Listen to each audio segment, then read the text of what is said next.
Passage पढ़ने से पहले आपको अपने दिमाग में ये बात रखनी होगी, सभी को अपने दिमाग में रखनी होगी कि इसका नाम है अनसीन पैसेज। क्या है ये?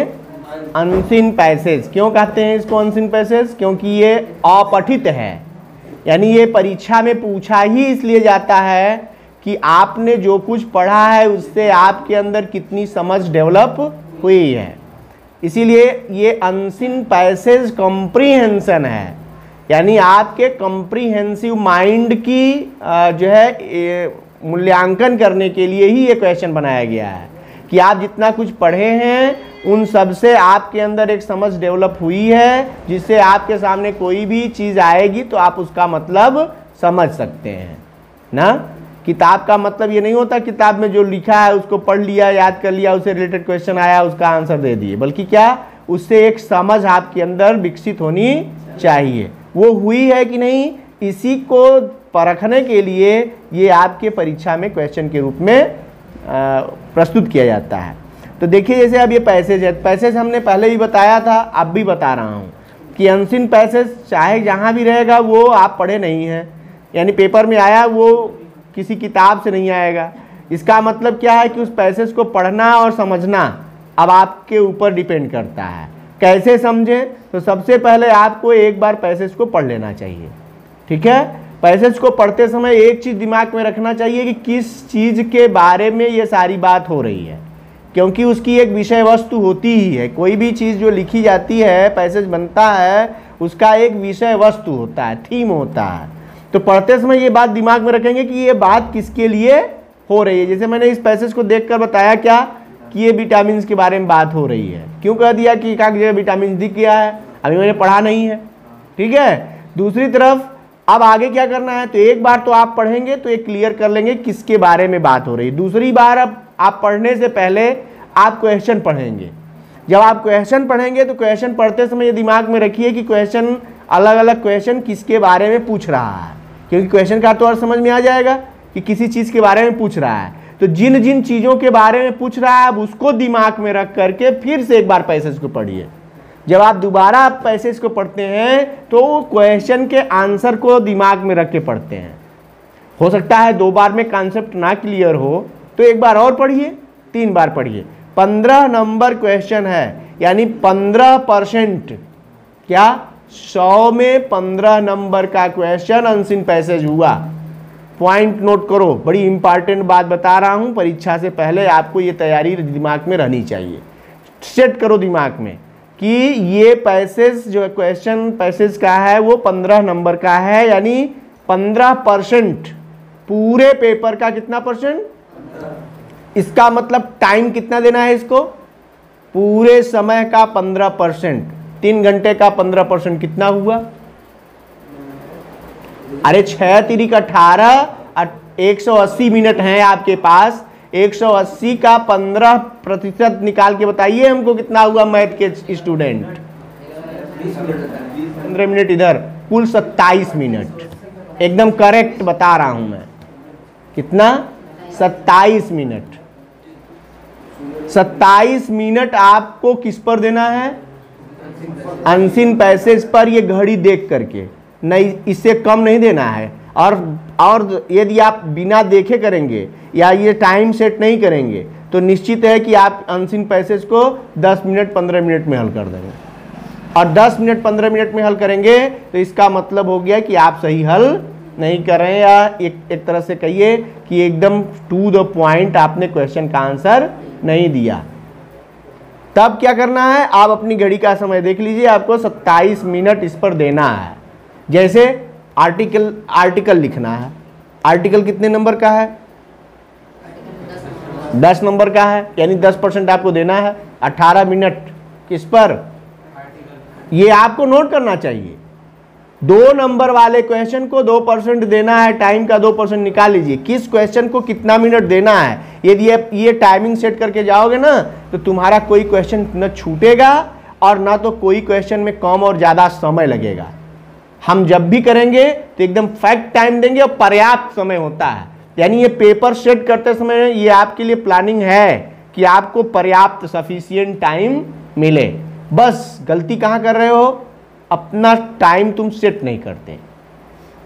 मैं पहले इसीलिए आज मैं इस चर्चा को इसीलिए कर रहा हूं कि आप सारे सब्जेक्ट में सारे क्वेश्चन पर, क्योंकि वो आपको डिसाइडेड है कि इस चैप्टर से ये वाला क्वेश्चन या इतने नंबर का क्वेश्चन आना है, ये है ना तय, सब सारे विषयों में है कि किस चैप्टर से कितने नंबर के क्वेश्चन या किस टाइप के क्वेश्चन पूछे जाएंगे, या लघु उत्तरी होगा, दीर्घ उत्तरी होगा, या एमसीक्यूज टाइप के होंगे, या शार्ट क्वेश्चंस होंगे। तो ये सब में क्या है, आपको समय देना है, कितने नंबर का क्वेश्चन है उसको कितना समय देना है, ये आप सेट कर लीजिए। और घड़ी आपके पास होनी चाहिए। परीक्षा हाल में समय घड़ी नहीं है आपके पास, इसका मतलब आप सिस्टमेटिक कार्य नहीं कर रहे हैं।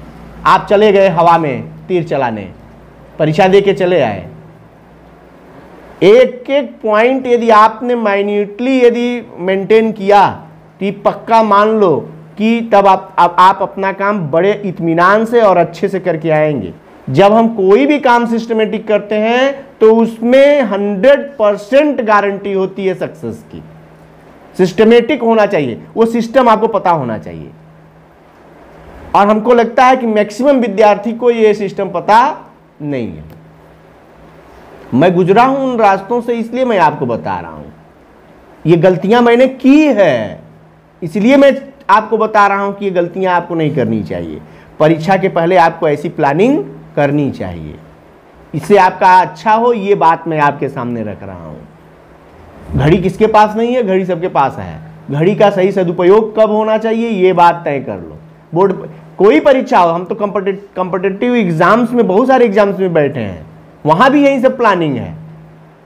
कभी बिना प्लानिंग के चले गए तो पता चला, जानते हो कि क्वेश्चन हल कर दिया, जो क्वेश्चन आ रहे थे वो सही हल कर दिया, जो क्वेश्चन नहीं आ रहे थे उनको जल्दबाजी में हल कर दिया। 15 मिनट पहले ही पेपर हमारा हल हो गया। बाद में हम बैठ के पछता रहे हैं। उसमें एक आध दो क्वेश्चन ऐसे थे कि गंभीरता से हम सोचते तो सही होते। 15 मिनट पहले हम पेपर हल करके बैठे हैं, अब तो उसमें कुछ कर ही नहीं सकते।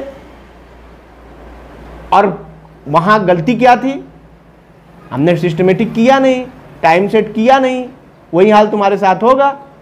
जब आप किसी क्वेश्चन का आंसर लिख चुके हैं और उसके बाद आपके पास समय बच भी गया तो क्या करेंगे आप, उसमें काट पीट करेंगे, क्वेश्चन का इंप्रेशन रह जाएगा वो। तो हम क्यों ना, हम जल्दी भी करें, हमारा क्वेश्चन गलत ही हो रहे या हमको उसका आंसर आ ही नहीं रहा है, लेकिन हमारी टाइम जो है उतनी ही देंगे हम। आ रहा है तो भी, नहीं आ रहा है तो भी, हम टाइम उतना देने के लिए अपना बाउंड हो गए तो हम अपना अच्छा कर पाएंगे, ये पक्का मान लो। बाउंड कर दो अपने आप को कि इस प्रश्न को इतने ही मिनट में करना है हमको।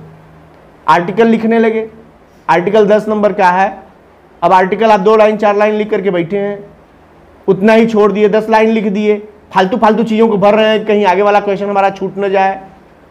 फालतू फालतू चीज़ को भरने की क्या जरूरत है, इत्मीनान से सोच लीजिए। आपने 10% दिया, 18 मिनट उसको देना है, 18 मिनट उसको देना है तो हम 5 मिनट बैठ के सोचेंगे, तथ्यों को कलेक्ट करेंगे। जब हमारे तथ्य कलेक्ट हो जाएंगे, फैक्ट्स कलेक्ट हो गए, हम उसको इत्मीनान से लिखेंगे।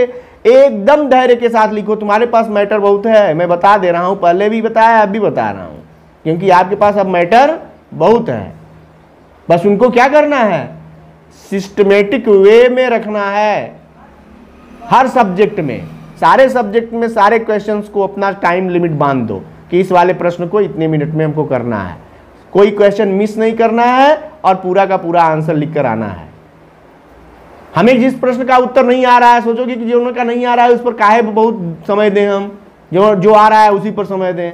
काहे दें भैया, जो आ रहा है उसको हमने किया, उसको टाइम लिमिट में बांध दो। उतना करने के बाद, क्योंकि आप जितना लिखेंगे उतने पर ही मार्क मिलने वाला है।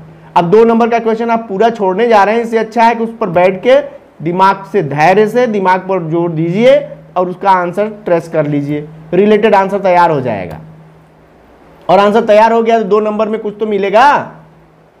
ये है टाइम प्लानिंग।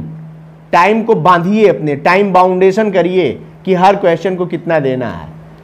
और अनसीन पैसेज में लापरवाही, मैं कापी चेक करता हूं, मैं अपने अनुभवों को बता रहा हूं। ये जानो तुम कि मैक्सिमम कापियां ऐसी मिलती हैं कि जो क्वेश्चन अनसीन पैसेज को बच्चे क्या करते हैं, सबसे हल्के में लेते हैं कि अनसीन पैसेज में तो करना क्या है, इस वाले प्रश्न का उत्तर पैसेज में देख लिए, इसमें जो सब क्वेश्चन में जो कोई एक शब्द मिल रहा होता है उसी शब्द से रिलेटेड ऊपर वाले पैसेज में कोई लाइन मिल गई, उठाए एक लाइन से एक लाइन उठा के रख दिए, और आप उम्मीद करते हैं कि 3 नंबर में 3 नंबर मिलेगा। क्या आप करेंगे? और मैं बता रहा हूं, कॉपी मुझे चेक करनी है। आप जो कर रहे हैं वो मुझे पहले से पता है, और मैंने डिसाइड कर दिया यहीं पर कि अब आपको 1 नंबर से ऊपर नहीं मिलना है। क्यों नहीं मिलना है? क्योंकि आपने दिमाग का कहीं प्रयोग किया ही नहीं। और कंप्रीहेंशन क्वेश्चन में करना क्या है आपको? अनसीन पैसेज इसीलिए क्वेश्चन बनाया ही गया है कि आप उस पर अपने दिमाग का प्रयोग करके आंसर देने का प्रयास करिए।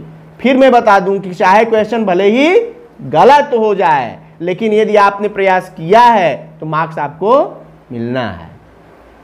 और यदि आपने छाप दिया उठा के केवल, उसमें लाइन नहीं मिल रही है, तो उस पर नंबर मिलने की कोई गारंटी नहीं है। क्योंकि अब एग्जामिनर के मन में है कि इसको नंबर देंगे तो भी, नहीं देंगे तो भी, इसका कोई मतलब नहीं है। क्योंकि ये खुदे ऐसे लिखा है कि लाइन को छाट करके इस बच्चे ने लिख दिया कि नंबर दे देगा तो वाह वाह, नहीं दिया तो कोई बात नहीं। और जो लड़का मेहनत से लिखा होगा ना, वो चैलेंज कर देगा। जो बच्चा क्वेश्चन का आंसर अपना बना करके लिखेगा, समझ के लिखेगा, वो क्या करेगा? चैलेंज करेगा। इसलिए एग्जामिनर को पता है कि ये बच्चे ने यदि अपने से बनाकर लिखने का प्रयास किया है तो इसको क्या करो? फुल मार्क करो। घर से तो देना नहीं, किसी को अपने घर से देना है क्या? किसी को अपने घर से नहीं देना है। आप लिखेंगे, नंबर उसको दे देना है। और ना ही उसकी कोई जो है किसी जो है विद्यार्थी से या किसी छात्र से, किसी शिक्षक की कोई दुश्मनी नहीं है। वो भी चाहता है कि बच्चे का फायदा हो, नुकसान न हो। तो इन सब बातों को ध्यान देना पड़ेगा। इसलिए अब ही मेरे साथ ही आप ये तय कर लीजिए, अभी ये तय कर लो कि अनसीन पैसेज पर कितने मिनट? 27 मिनट देने हैं घड़ी से। एक बार पढ़िए, 3 बार तो आपको पढ़ने के लिए मैंने दे दिया कि 3 बार पढ़िए उसको। पहली बार पढ़िए तो उसका थीम निकाल लीजिए। दूसरी बार जब पढ़िए तो क्वेश्चन को पहले पढ़ करके क्वेश्चन से रिलेटेड चीज़ों को समझते हुए पढ़िए। फिर उसके बाद भी क्लियर नहीं हो रहा है तो एक बार पूरा मैटर समझने का प्रयास करिए। उसके बाद फिर क्वेश्चन को समझ के उसका आंसर बना दीजिए। आपके पास ग्रामर है, ये है, उसका प्रयोग करिए। और दूसरी चीज़, आपको यदि ये लग रहा हो कि ये हमें हिंदी में आ रहा है, अंग्रेजी बनानी है इसकी, हिंदी मीडियम के विद्यार्थियों की समस्या ये है, किसी प्रश्न का उत्तर देते समय हिंदी में उत्तर तो आ रहा है, अंग्रेजी नहीं आ रही है। या अंग्रेजी बनाने के लिए उनको क्या चाहिए? एक जगह लिखें फिर उसका अंग्रेजी बना लें। ऐसा हो सकता है ना, कुछ कमज़ोर टाइप के जो या कुछ हो सकता है डिफ़िकल्ट सेंटेंसेज हों जिनको बनाने में समस्या होती है। आप अपने पेज का एक पेज ले लीजिए, बाएं साइड का कोई पेज, कॉपी का कहीं का एक पन्ना उठा लीजिए, फ्री हैं आप। परीक्षा सेंटर वाले यदि आपको कुछ कह रहे हैं तो उनसे कहिए कि मुझे रफ करना है। कहाँ जाएंगे रफ करने के लिए?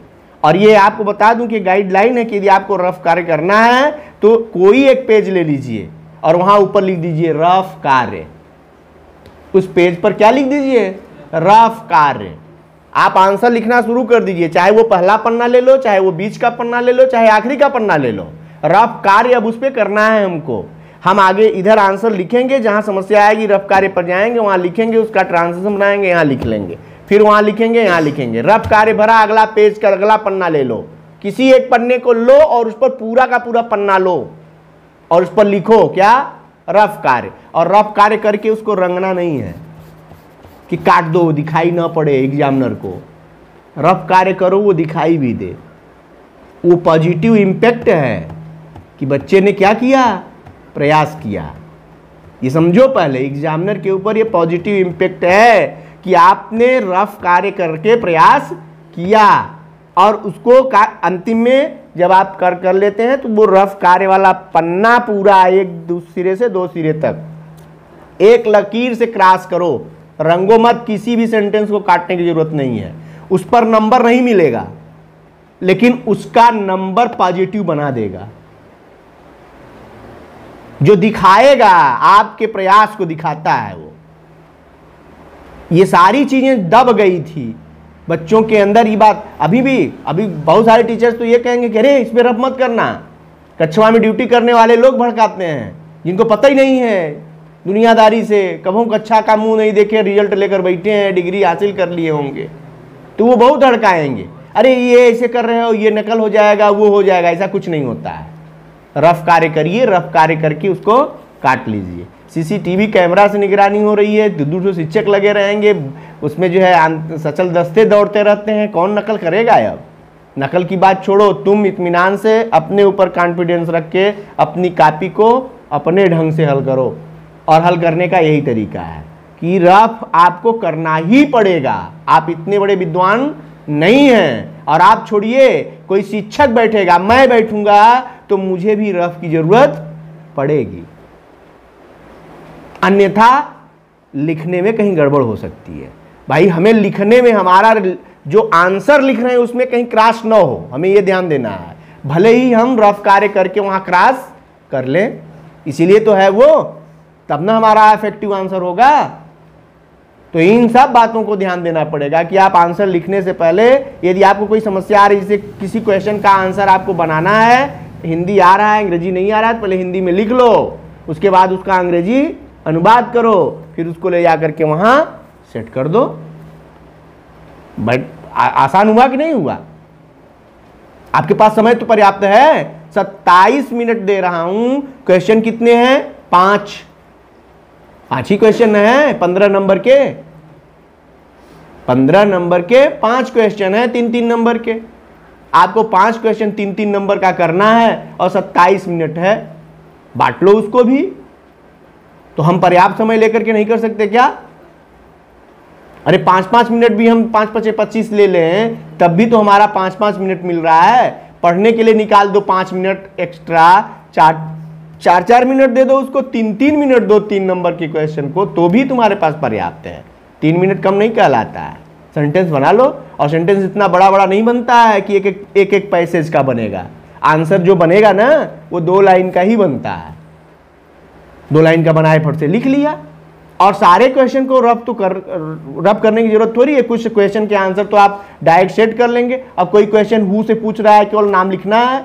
कोई क्वेश्चन व्हाट से पूछ रहा है, ऑब्जेक्ट लिखना है। कोई क्वेश्चन वेयर से कर रहा है तो प्लेस ले। तो ये तो छोटे छोटे क्वेश्चन हुए, बस उसमें ट्रेस किया, उसको फिट किया, अपना आंसर तैयार हो गया।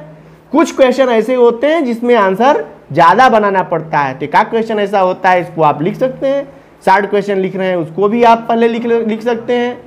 कुछ बिंदु हैं, जैसे लॉन्ग क्वेश्चन आप लिख रहे हैं, लॉन्ग क्वेश्चन में लिखना है, तो लॉन्ग क्वेश्चन में पहले आप रिमाइंड कर लीजिए, कुछ बिंदु आपको ध्यान में आए तो उनको नोट कर लीजिए, फिर उसके बाद उनका आंसर लिखने का प्रयास करिए। डायरेक्ट क्यों लिखेंगे भाई? हो सकता है डायरेक्ट लिखने लगे, शुरू कहीं और से करना था, वो बात बीच में फिर याद आ गई कि अरे यहाँ से शुरू करना चाहिए था, तब क्या करेंगे? अब काटेंगे। और यदि वहाँ हम रिमाइंड करके बिंदु वाइज लिख लिए तो हम सिस्टम बैठा लेंगे, नहीं ये बात पहले लिखनी है, ये बात बाद में, ये बात बाद में लिखनी है। तो हम जब लिखना शुरू करेंगे तो क्या होगा? पूरा सिस्टम से लिखा जाएगा। ये सारी बातें मायने रखती हैं पूरी परीक्षा में। भाई देखो, ये सब बातें मैं इसलिए कर रहा हूं क्योंकि यदि आप बेहतर मार्क्स लेना चाहते हैं तो आपको अपनी कॉपी को बेहतर प्रदर्शित करना पड़ेगा। नहीं चाहते हैं, आप केवल क्वालिफाइंग हैं तो आप क्वालिफाई करिए, लेकिन उसमें भी, क्वालिफाइंग में भी तो कई तरह से हो गया भाई। एक सामान्य कैटेगरी, एक मीडियम कैटेगरी, एक अच्छी कैटेगरी बनेगी कि नहीं बनेगी? तो आप किस तरह की क्वालिफाइंग मार्क्स लेना चाहते हैं, ये तो आप तय करिए ना। और जैसा चाहते हैं वैसा आपको करना पड़ेगा, ठीक है? जैसा प्रयास वैसा रिजल्ट मिलेगा।